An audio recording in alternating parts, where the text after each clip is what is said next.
ओम शांति। महाकुंभ में स्नान करना क्यों जरूरी है? जानिए कैसे मिलती है पाप कर्मों से मुक्ति। देखिए, आप सभी देख रहे हैं वर्तमान समय में प्रयागराज महाकुंभ में त्रिवेणी के पावन संगम पर, गंगा के पावन तट पर असंख्य श्रद्धालु आस्था और श्रद्धा से स्नान कर रहे हैं। और बहुत सारे श्रद्धालु स्नान कर चुके हैं, करोड़ों की संख्या में स्नान कर चुके हैं। हम सभी देख रहे हैं चारों ओर गंगा, यमुना और अदृश्य सरस्वती के संगम का पावन माहौल चल रहा है। वह दृश्य बहुत ही स्मरणीय और भव्य है, जहाँ पर जप तप और भक्ति की गूंज वातावरण को पवित्र बना रही है।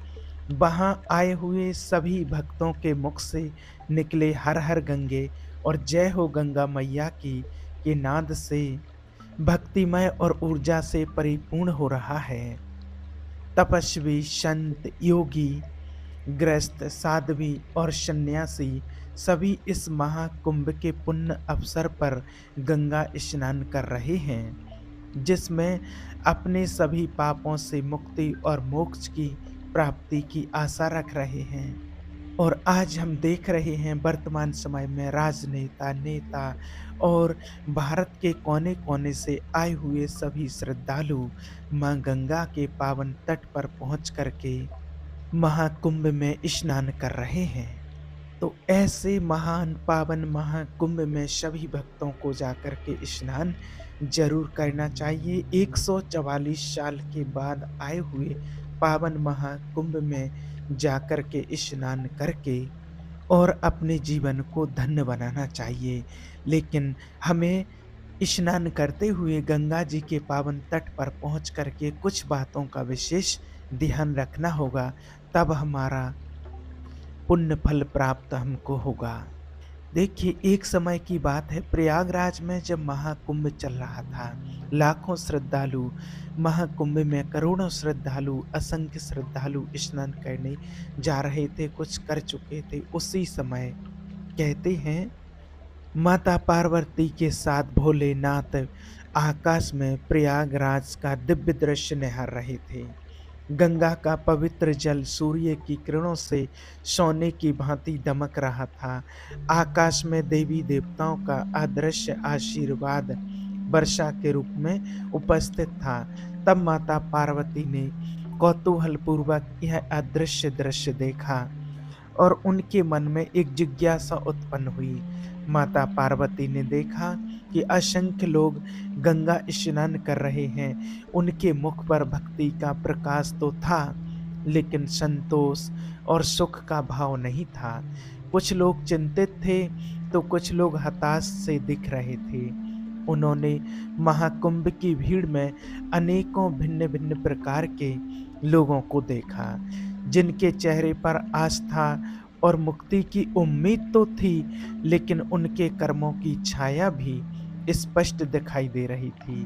उन्होंने उन माता बहनों को भी देखा जिन्होंने अपने परिवार के प्रति अपने कर्तव्यों को त्याग कर अपने पति के अलावा किसी और के प्रति गंदी दृष्टि और सोच रखी थी। उनके चेहरे पर एक विचित्र संयम और आशा थी, मानो गंगा के पवित्र जल में स्नान करते ही उनके जीवन के सारे दोष धुल जाएंगे। वहीं कुछ वृद्ध पुरुष भी थे जो अपनी संपत्ति और स्वार्थ के लिए अपने ही परिवार को सताते रहे। वे भी उस पावन संगम पर इस उम्मीद से आए हुए थे कि एक डुबकी उनके पापों का भार हल्का कर देगी। माता पार्वती ने उन धोखेबाज व्यापारियों और भ्रष्ट अधिकारियों को भी देखा, जिन्होंने अपनी लालच और अनैतिक साधनों से आजीवन गरीबों तथा लाचारों को ठगा था। उनके भी मन में यह धारणा थी कि गंगा में स्नान करके वे अपने किए गए अन्याय और दुष्कर्मों से मुक्त हो जाएंगे। उसी भीड़ में एक युवा वर्ग भी था, जिन्होंने नए जमाने और कलयुग के चलते अपनी नैतिकता और मर्यादा को भुला दिया था। वे अपने दुष्कर्मों और दिशाहीन जीवन को सही दिशा देने की बजाय गंगा के जल में समाधान खोज रहे थे। उन्होंने देखा कि कुछ लोग जो समाज में ईर्ष्या, घृणा और हिंसा को बढ़ावा देते रहे, तो कुछ चोरी करने के उद्देश्य से, तो कुछ व्यापार करने के उद्देश्य से, वे सभी उस स्थान पर पवित्रता का आभास लेकर के पहुंचे थे। माता पार्वती ने यहाँ तक देखा कि कुछ लोग अपने पड़ोसियों से ईर्ष्या रखते थे, दूसरों की संपत्ति और अधिकारों पर लालच से नजर गड़ाए हुए थे। वे भी इस भीड़ का हिस्सा बने थे। वे मानते थे कि गंगा का स्पर्श उनकी आत्मा को शुद्ध कर देगा। उन सभी उनके चेहरों पर पवित्रता पाने की आकांक्षा तो थी, लेकिन माता को उनके हृदयों में सच्चे प्रायश्चित और सुधार का कोई भाव माता पार्वती को नहीं दिख रहा था। यह देखकर माता पार्वती का हृदय व्याकुल हो उठा। उन्होंने सोचा कि क्या गंगा का पवित्र जल इतने भारी पापों का प्रायश्चित कर सकता है? क्या इन लोगों का उद्धार केवल एक डुबकी से संभव है, जबकि उनके कर्म और मन अभी भी दूषित हैं? क्या गंगा का पावन जल सच में इतने भारी पापों का प्रायश्चित कर सकता है? क्या इन लोगों का उद्धार केवल एक डुबकी से संभव है, जबकि उनके कर्म और मन अभी भी दूषित हैं? माता पार्वती ने भगवान भोलेनाथ से प्रश्न किया, हे नाथ, गंगा स्नान को पाप नाशक और मोक्षदायी कहा गया है, फिर ये सभी श्रद्धालु स्नान करने के बाद भी दुखी क्यों हैं? क्या महाकुंभ में किया गया स्नान भी निष्फल हो गया है? क्या कलयुग में गंगा की शक्ति कम हो गई है? तब मंद मुस्कान के साथ भगवान भोलेनाथ बोले, हे देवी, गंगा में स्नान तभी फलदायी होता है जब उसे श्रद्धा, भक्ति और पवित्रता के साथ किया जाए। केवल जल में डुबकी लगाना मात्र एक शारीरिक क्रिया है, लेकिन यदि मन और आत्मा शुद्ध ना हो तो यह महान पावन स्नान भी निष्फल हो जाता है। यह केवल बाहरी स्वच्छता तक सीमित रहता है और आध्यात्मिक रूप से कोई प्रभाव नहीं डालता है। गंगा स्वयं पवित्र है और पाप नाशनी है, परंतु जब तक मनुष्य सच्चे हृदय से अपने पापों की क्षमा नहीं मांगता और ईश्वर के प्रति समर्पण की भावना नहीं रखते, तब तक वह इस पवित्र जल से लाभ नहीं उठा सकते। भगवान भोलेनाथ ने कहा, मैं तुम्हें कल इसका प्रमाण दूंगा, जिससे स्पष्ट हो जाएगा कि सच्चा स्नान केवल जल में प्रवेश करने से नहीं, बल्कि हृदय की शुद्धता और समर्पणता से होता है। जैसी जिसकी भावना होती है वैसा ही फल मिलता है, ये तो सभी ने सुना ही होगा। अब भोलेनाथ कहते हैं कि इस बात को प्रत्यक्ष देखना चाहते हो तो चलो मेरे साथ, आज इस बात की परीक्षा की जाए। अब तो भोलेनाथ और माता पार्वती इस बात की परीक्षा करने के लिए चल देते हैं और धरती लोक पर आकर के दोनों ने अपने वेश बदल लिए। भोलेनाथ ने एक बूढ़े ब्राह्मण का रूप बना लिया और माता पार्वती ने बहुत ही एक सुंदर नवयुवती बन गई। और जहाँ सारे श्रद्धालु प्रयागराज के लिए स्नान करने के लिए कुंभ में जा रहे थे, उन्हीं के साथ भीड़ में दोनों चलने लगे। उस लाखों की भीड़ में माता पार्वती और भोलेनाथ भी चलने लगे। अब तो एक बीमार व्यक्ति के साथ, बूढ़े वृद्ध के साथ एक सुंदर युवती को देख करके सब लोगों की दृष्टि उन्हीं की ओर थी। पार्वती माता वृद्ध ब्राह्मण वेशधारी भोलेनाथ का हाथ पकड़ करके सहारा देते हुए चल रही थी। उन्हें देख करके कामी चंचल लोग लोभियाने लगे। कोई कहते हैं, अरे देवी, तुम कहाँ इस वृद्ध बूढ़े के चक्कर में पड़ी हुई हो? ये बेचारा 2-4 दिन का मेहमान है कि उसके लिए क्यों तुम अपना जीवन खराब कर रही हो? इसे छोड़ो और हमारे साथ चलो, हम तुम्हें महारानी की तरह रखेंगे, सारी सुख सुविधाएं प्रदान कराएंगे, जो तुम्हें चाहिए वो मिलेगा। कोई कह रहा था, अरे इस बेचारी की तो किस्मत ही फूट गई है जो इस बूढ़े के साथ में विवाह कर लिया। वे सब लोग अपनी-अपनी भाषा में विचार करते हुए और अपने-अपने शब्दों को कहते जा रहे थे। कोई कह रहा था बूढ़े की किस्मत तो बड़ी अच्छी निकली है, जो इतनी सुंदर युवती से इसका विवाह हुआ है। वे लोग थे जो गंगा स्नान को आ जा रहे थे। माता पार्वती उन सब की बातों को सुनती रही और अनसुना करते हुए और प्रयागराज में आगे की ओर बढ़ने लगीं।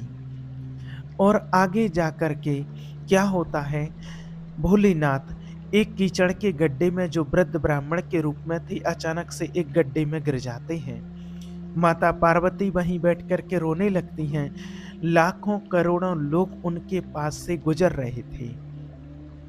पार्वती जी को रोता देख करके सब लोगों ने पूछा, तुम क्यों रो रही हो? माता पार्वती ने कहा, भाइयों, मेरा बूढ़ा पति इस गड्ढे में गिर गया है, इन्हें कोई निकाल दे तो भगवान उसका भला करेगा, लेकिन इन्हें वही प्राणी हाथ लगाए जो मनुष्य निष्पाप और पवित्र हो। पापी मनुष्य इनको छूते ही और भस्म हो जाएगा। नव युवती की ऐसी बातें सुनकर सबको संशय हुआ कि अगर हम में भी कोई अपवित्रता हुई तो कहीं हम भस्म ना हो जाएं। यही सोच कर के कोई भी बूढ़े बाबा को उस कीचड़ से निकालने के लिए तैयार नहीं हुआ। असंख्यों मनुष्य आए और उनको देख देख करके, उनकी बातें सुन करके और वहाँ से निकलते हुए चले जाते हैं। कोई कोई युवती को देख करके हंसता था, तो कोई बूढ़े वृद्ध ब्राह्मण को देख करके उनकी ठटोलियाँ करता था। कोई कोई तो यहाँ तक भी कह देते थे कि कहाँ तू इस बूढ़े की आस में बैठी है, वो तो वैसे भी दम भर रहा है, पड़ा है तो पड़ा रहने दे, कोई निकालेगा तो निकाल देगा, मरेगा तो मर जाने दे, तेरा पीछा छूटेगा, इसे छोड़ो और हमारे साथ चलो। बहुत सारे श्रद्धालु हर हर गंगे और पार्वती पति महादेव का जय घोष करते हुए जा रहे थे, पर उस बूढ़े व्यक्ति को कीचड़ से निकालकर परोपकार का ध्यान किसी के मन में नहीं था। धीरे धीरे शाम हो जाती है, लाखों लोग गंगा स्नान करके लौट जाते हैं। कोई कोई तो ये सोच कर के उस बूढ़े वृद्ध ब्राह्मण को निकालने के लिए तैयार नहीं हुए कि अभी अभी तो हम गंगा स्नान करके आए हैं, ऐसे में कौन इस कीचड़ में घर घुस करके अपने आप को अपवित्र करेगा। अब देखिए, शाम के समय में एक सीधा साधा सा किसान गंगा स्नान करके लौट रहा था। किसान भी उसी रास्ते से आ रहा था जिस रास्ते में माता पार्वती बैठी बैठी रो रही थी। पार्वती जी को रोता देख करके उस किसान ने पूछा, बहन आप क्यों रो रही हो और इस गड्ढे में पड़े हुए ये वृद्ध कौन है? पार्वती माता जी ने बोला, भैया यह बूढ़ा व्यक्ति मेरा पति है, ये बेचारे सुबह से इस कीचड़ के गड्ढे में पड़े हैं। हम प्रयागराज में गंगा स्नान करने के लिए जा रहे थे, लेकिन अचानक से मेरे वृद्ध पति को एक गड्ढा नहीं दिखा और गलती से इस गड्ढे में गिर गए हैं। मैं सुबह से यहाँ बैठी हूँ, किसी ने भी मेरे पति को नहीं निकाला। मैंने लोगों से बहुत आग्रह किया है, लेकिन किसी ने मेरी बात को नहीं सुना है। यह सुनकर के किसान ने प्रसन्न होकर के कहा, बहन चिंता ना करो, गंगा जी तो सब पापों का नाश कर देती हैं। मैं अभी अभी गंगा स्नान से मुक्त हुआ हूँ। गंगा स्नान में अपने पापों से मुक्त हुआ हूँ। मैं अभी अभी गंगा जी में स्नान करके आया हूँ और आओ मैं आपके पति को निकाल देता हूँ। उस कीचड़ के गड्ढे में वो कूद गया और उस बूढ़े व्यक्ति को निकाल करके बाहर किया। उसी समय भगवान भोलेनाथ ने उस बूढ़े ब्राह्मण का रूप त्याग करके उसे अपने प्रत्यक्ष रूप का दर्शन करा दिया और कहा कि वत्स, जिसका मन, वाणी और अंतःकरण पवित्र होता है, जिसके अंदर परोपकार की भावना रहती है, जिसके अंदर किसी भी प्रकार का कोई छल और कपट नहीं होता है, जिसका हृदय दया और करुणा से भरा हुआ होता है, जिसे गंगा स्नान के फल पर पूर्णता विश्वास होता है, उसे ही गंगा स्नान का फल प्राप्त होता है। वैसे तो लाखों करोड़ों लोग गंगा स्नान का भाव लेकर के आते हैं, पर उनमें पवित्र मन और परोपकार की भावना किसी किसी में ही होती है, जिसका भाव यदि घर पर ही शुद्ध ना हो तो गंगा स्नान करने से भी कोई लाभ नहीं होता है। शुद्धता मन और विचारों में होनी चाहिए। शरीर की पवित्रता तो संसार का विषय है, ईश्वर का विषय तो आंतरिक भावनाएं होती हैं। जिसकी जैसी भावना होती है, शरीर से भी वो वैसा ही करता है। जिसका मन दुखी, पीड़ित, असहाय लोगों को देखकर ना रोया, उस पर ईश्वर की कृपा कभी नहीं होती है। पवित्र विचारों की गंगा में अपने आप को स्नान कराओ, तभी गंगा स्नान का वास्तविक फल प्राप्त होगा। गंगा स्नान, महाकुंभ का स्नान, तीर्थ महाप्रयागराज का स्नान करने का पुण्य फल तभी प्राप्त होता है। और उन लोगों को कभी प्राप्त नहीं होता है जो दूसरों का सहारा स्वार्थ सिद्धि के लिए ही बनते हैं। जिनके हाथ सहायता के लिए उठते तो हैं, पर मन में स्वार्थ पूर्ति का सपना होता है। पार्वती जी कहने लगी, हे नाथ, आज मैं समझ गई कि संसार में भक्ति का दिखावा अधिक हो रहा है। वास्तविक भक्ति तो जगह ही दिखती है। इसलिए संसार के लोग धन संपदा होने के बाद भी सुखी नहीं हैं। कारण है मन की अस्थिरता, विचारों का बिखराव, भावों की अशुद्धता। गंगा स्नान से उन्हीं भक्तों को पापों से निवृत्ति होती है जिनका मन पवित्र, शुद्ध और अंतर आत्मा में परोपकार की भावना रहती है, और जिनसे भूल में, अनजाने में छोटे मोटे पाप होते रहते हैं, उन्हीं के पाप धुलते हैं जो महाकुंभ में अपने विचारों को लेकर के शुद्ध होते हैं और शुद्ध मन से ही महाकुंभ में डुबकी लगाने के लिए जाते हैं, और जो परोपकार की भावना रखते हैं। भगवान भोलेनाथ ने कहा, आप जो इतनी भीड़ देख रहे हैं, इसमें से इस महान पुण्य आत्मा ने सच्चे मन से डुबकी लगाई है और इसका हृदय शुद्ध और पवित्र हुआ है। तो प्रिय भक्तों, सभी महाप्रयागराज में स्नान करने के लिए महाकुंभ में जा रहे हैं, तो अपने मन की भावना को एकदम पवित्र करके आएं, और अपने अंदर अगर कोई छल और कपट है, किसी भी प्रकार की कोई किसी के प्रति भी गंदी भावना या दृष्टि है, तो वहीं पर गंगा जी में डुबकी लगाते हुए ये संकल्प करके आएं कि आज के बाद हम किसी भी प्रकार से कोई अपवित्र काम नहीं करेंगे, कोई गंदा खान पान नहीं करेंगे, किसी को सताएंगे नहीं, किसी को दुख नहीं देंगे, किसी को पीड़ा नहीं देंगे, और सच्चे मन से भगवान की आराधना करेंगे, सच्चे मन से भगवान का ध्यान करेंगे। तो आपका गंगा में महापतित पावनी गंगा में डुबकी लगाना आपका सफल हो जाएगा, और आपके जीवन से आप पाप मुक्त हो जाएंगे और आपके पुण्य उदय हो जाएंगे। इन सच्ची भावनाओं के साथ ही आपको माँ गंगा में त्रिवेणी संगम पर डुबकी लगाना है, तभी आप अपने पापों से मुक्त होंगे। आपको अपने मन को शुद्ध और पवित्र बनाना है। ओम शांति।